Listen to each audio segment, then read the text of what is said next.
नमस्कार, मैं रवीश कुमार।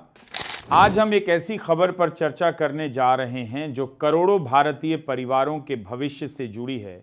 एक ऐसी खबर जो सेवानिवृत्ति के बाद की जिंदगी की पूरी तस्वीर बदल सकती है।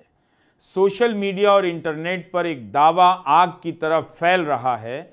ईपीएफओ का बड़ा धमाका, हर महीने मिलेगी 7 आहार गारंटी, पेंशन और डीए का डबल फायदा। यह दावा भारत के करोड़ों पेंशन भोगियों और कर्मचारियों के दिलों में उम्मीद की एक नई लहर लेकर आया है। क्या यह सच है? क्या सरकार ने वाकई कर्मचारी पेंशन योजना यानी ईपीएस में इतना बड़ा क्रांतिकारी बदलाव कर दिया है? आज के इस विशेष कार्यक्रम में हम इसी दावे की तह तक जाएंगे। हम आपको इस कथित नई पेंशन योजना की हर एक परत खोलकर दिखाएंगे, इसके हर पहलू का विश्लेषण करेंगे और आपको बताएंगे कि इस खबर में कितनी सच्चाई है और कितना जसाना। तो बने रहिए हमारे साथ अगले कुछ मिनटों तक, क्योंकि यह जानकारी आपके और आपके परिवार के आर्थिक भविष्य के लिए अत्यंत महत्वपूर्ण हो सकती है। सबसे पहले आइए समझते हैं कि यह पूरा मामला है क्या और इसकी चर्चा इतनी क्यों हो रही है। कर्मचारी भविष्य निधि संगठन, जिसे हम सब ईपीएफओ के नाम से जानते हैं, भारत में संगठित क्षेत्र के कर्मचारियों के लिए सामाजिक सुरक्षा की सबसे बड़ी संस्था है। इसके तहत दो प्रमुख योजनाएं चलती हैं। एक है कर्मचारी भविष्य निधि ईपीएफ और दूसरी है कर्मचारी पेंशन योजना ईपीएस 95। ईपीएफ में आपके वेतन का एक हिस्सा जमा होता है जिस पर आपको ब्याज मिलता है और आप सेवानिवृत्ति पर या कुछ विशेष परिस्थितियों में इसे निकाल सकते हैं। वहीं ईपीएस 95 वह योजना है जो आपको 58 साल की उम्र के बाद एक मासिक पेंशन प्रदान करती है, ताकि बुढ़ापे में आपके पास एक नियमित आय का स्रोत बना रहे। अभी तक जो व्यवस्था चली आ रही है उसमें पेंशन की गणना एक जटिल फॉर्मूले के आधार पर होती है, जो आपकी सेवा अवधि और आपके अंतिम वेतन पर निर्भर करती है। लेकिन एक कड़वी सच्चाई यह भी है कि मौजूदा व्यवस्था के तहत पेंशन की राशि बहुत कम रही है। कई पेंशन भोगियों को आज भी मात्र 1,000 रुपये से लेकर 2,500 रुपये तक की मासिक पेंशन मिलती है। अब आप सोचिए, आज के महंगाई के दौर में जहां दूध, सब्जी, दवाई और घर के किराए का खर्चा आसमान छू रहा है, वहां 1,000 या 2,000 रुपये की राशि में एक सम्मानित जीवन जीना लगभग असंभव है। यह एक ऐसी सामाजिक समस्या है जिस पर वर्षों से बहस चल रही थी और पेंशन भोगी संगठन लगातार न्यूनतम पेंशन राशि में बढ़ोतरी की मांग कर रहे थे। इसी पृष्ठभूमि में यह दावा सामने आया है कि ईपीएफओ ने एक नई महत्वाकांक्षी योजना की घोषणा की है, जिसके अंतर्गत पात्र लाभार्थियों को प्रतिमाह 7,000 रुपये की सुनिश्चित पेंशन राशि प्रदान की जाएगी। सिर्फ इतना ही नहीं, यह भी कहा जा रहा है कि इस पेंशन के साथ साथ केंद्र सरकार के कर्मचारियों की तरह महंगाई भत्ता यानी डीए का लाभ भी मिलेगा, जिसे हर 6 महीने में संशोधित किया जाएगा। यह सुनने में किसी सपने के सच होने जैसा लगता है। अगर यह सच है तो यह वास्तव में देश की सामाजिक सुरक्षा व्यवस्था में एक क्रांतिकारी बदलाव का प्रतीक होगा। यह उन लाखों कर्मचारियों के लिए एक वरदान साबित होगा जो अपने पूरे कार्यकाल में ईमानदारी से मेहनत करते हैं और ईपीएस में अपना योगदान देते रहे हैं। आइए अब इस कथित नई योजना की उन विशेषताओं और संरचना पर एक गहरी नार डालते हैं जिनका प्रचार किया जा रहा है। कहा जा रहा है कि यह नई पेंशन व्यवस्था पहले की योजनाओं से कहीं अधिक लाभकारी है और इसमें कई महत्वपूर्ण सुधार शामिल किए गए हैं। इसका मुख्य लक्ष्य उन सभी पंजीकृत कर्मचारियों को कवर करना है जिन्होंने ईपीएफओ के सदस्य रहते हुए न्यूनतम 10 वर्ष की सेवा पूरी कर ली है। यानी जो भी व्यक्ति कर्मचारी पेंशन योजना 95 में नियमित रूप से योगदान करता रहा है वह इस योजना का पात्र होगा। इस दावे की सबसे आकर्षक और महत्वपूर्ण बात यह है कि प्रत्येक लाभार्थी को प्रतिमाह कम से कम 7,000 रुपये की गारंटी शुदा पेंशन राशि मिलेगी। यह एक न्यूनतम सीमा होगी, जिसका अर्थ है कि आपकी पेंशन इससे कम नहीं हो सकती, भले ही आपके योगदान की राशि कुछ भी रही हो। ये अपने आप में एक बहुत बड़ा आश्वासन है। इसके अतिरिक्त जो दूसरी सबसे बड़ी बात कही जा रही है वह है महंगाई भत्ते का प्रावधान। दावा यह है कि राष्ट्रीय मुद्रास्फीति दर के आधार पर प्रत्येक छमाही में पेंशन राशि के साथ एक अतिरिक्त भत्ता जोड़ा जाएगा। यह व्यवस्था यह सुनिश्चित करेगी कि समय के साथ बढ़ती महंगाई का असर आपकी पेंशन पर न पड़े और आपकी क्रय शक्ति यानी पैसे की कीमत बनी रहे। सीधे शब्दों में कहें तो आपकी पेंशन समय के साथ बढ़ती रहेगी, घटेगी नहीं। यह एक संपूर्ण सामाजिक सुरक्षा तंत्र का निर्माण करने जैसा है, जो न केवल वर्तमान को बल्कि भविष्य को भी सुरक्षित बनाता है। अब सवाल यह उठता है कि इस कल्याणकारी योजना का लाभ उठाने के लिए पात्रता के मानदंड क्या होंगे। जो जानकारी प्रसारित हो रही है उसके अनुसार पात्रता की शर्तें स्पष्ट और न्याय संगत रखी गई हैं। सबसे पहली और सबसे बुनियादी शर्त यह है कि आवेदक का ईपीएफओ में एक पंजीकृत सदस्य होना आवश्यक है, यानी आपके पास एक यूनिवर्सल अकाउंट नंबर या यूएएन होना चाहिए। दूसरी शर्त यह है कि व्यक्ति को कर्मचारी पेंशन योजना में नियमित रूप से योगदान देने का प्रमाण प्रस्तुत करना होगा। इसका मतलब है कि आपके नियोक्ता द्वारा आपके वेतन से पेंशन अंशदान नियमित रूप से काटा गया हो। तीसरी और सबसे महत्वपूर्ण शर्तों में से एक है न्यूनतम 10 वर्ष की निरंतर सेवा की शर्त को पूरा करना। यह समझना जरूरी है कि यह सेवा अवधि अलग अलग नियोक्ताओं के तहत भी हो सकती है, जब तक कि आपने अपने ईपीएफ खाते को एक कंपनी से दूसरी कंपनी में स्थानांतरित किया हो और आपकी सेवा की निरंतरता बनी रहे। चौथी शर्त सेवानिवृत्ति की निर्धारित आयु अर्थात 58 वर्ष का पूर्ण होना है। इस उम्र के बाद ही आप मासिक पेंशन के लिए दावा कर सकते हैं। एक और महत्वपूर्ण बात जिस पर ध्यान देना आवश्यक है वह यह है कि जिन व्यक्तियों ने अपने सेवा काल के दौरान किसी भी समय अपना पूरा पेंशन फंड निकाल लिया है वे इस योजना के पात्र नहीं होंगे। ये सभी शर्तें यह सुनिश्चित करने के लिए बनाई गई हैं ताकि योजना का लाभ वास्तविक और हकदार व्यक्तियों तक ही पहुंचे। कहा जा रहा है कि पात्रता की जांच के लिए आपके सभी आवश्यक दस्तावेजों का कड़ाई से सत्यापन किया जाएगा। चलिए अब इस कथित योजना के सबसे आकर्षक हिस्से यानी महंगाई भत्ते और इसके फायदों पर और विस्तार से बात करते हैं। यह प्रावधान इस नई पेंशन योजना को अन्य सभी मौजूदा योजनाओं से बिल्कुल अलग और विशेष बनाता है। अब तक ईपीएस 95 के पेंशन धारकों को महंगाई भत्ते का लाभ नहीं मिलता था, जिसके कारण समय के साथ उनकी पेंशन की वास्तविक कीमत कम होती जाती थी। लेकिन वायरल हो रही खबरों के अनुसार अब केंद्र सरकार के कर्मचारियों की ही भांति ईपीएफओ के पेंशन धारकों को भी महंगाई भत्ता दिया जाएगा।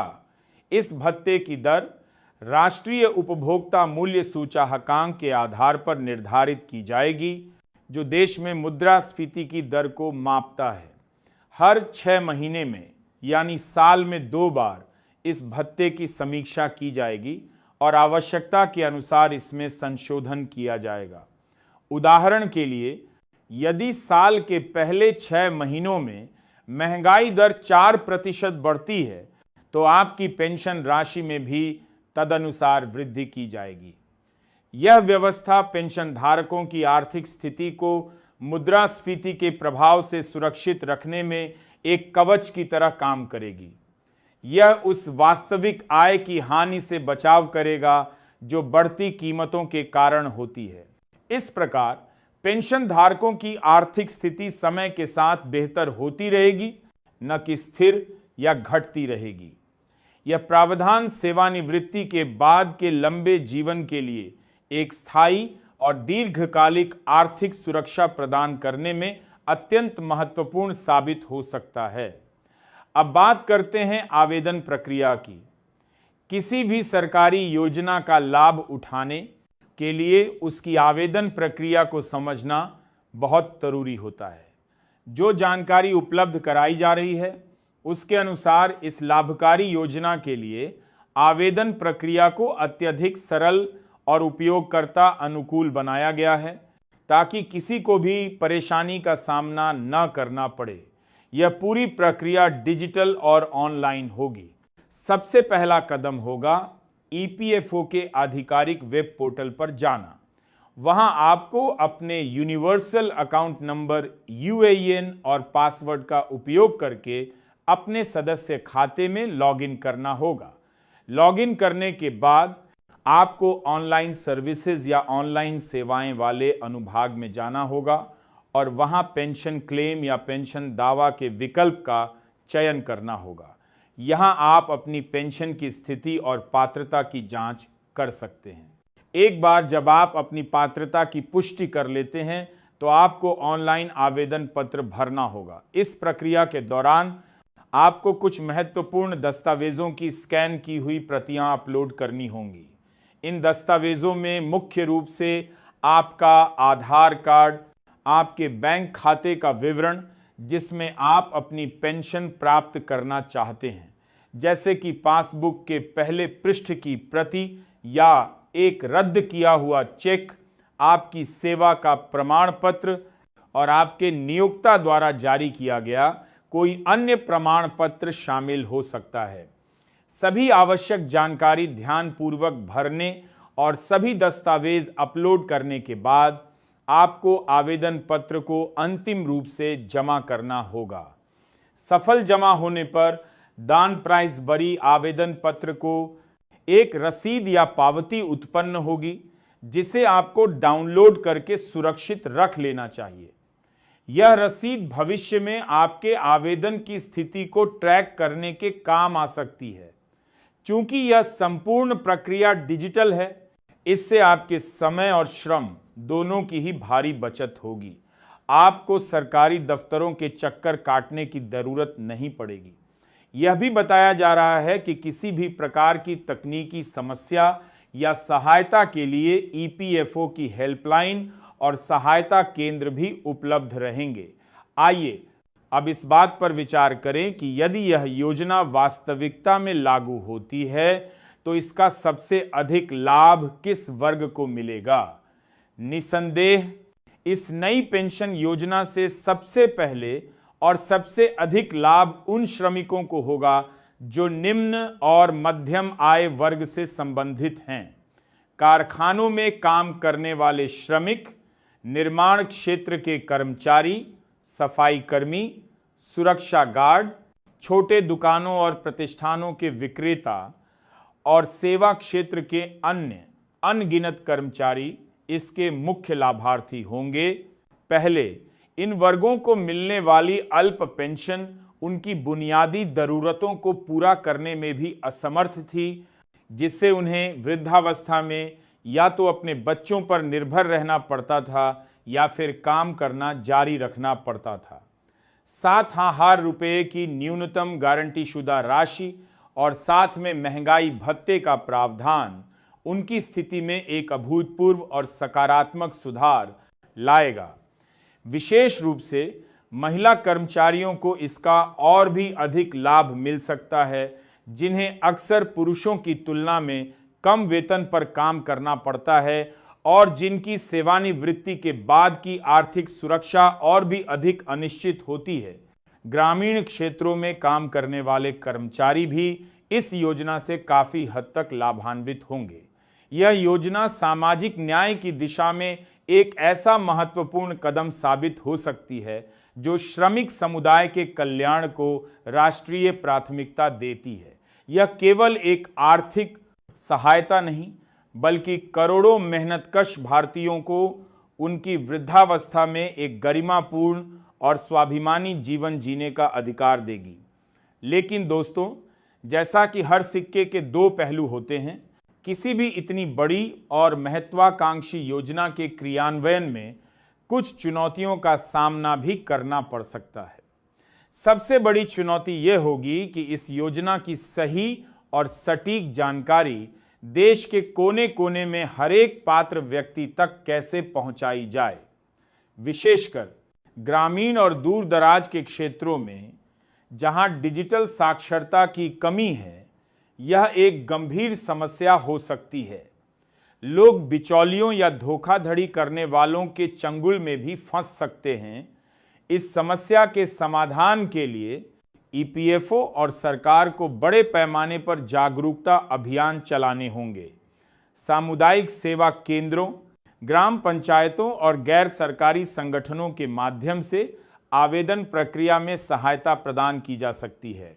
दूसरी चुनौती दस्तावेजों के सत्यापन की हो सकती है, जिसमें समय लग सकता है।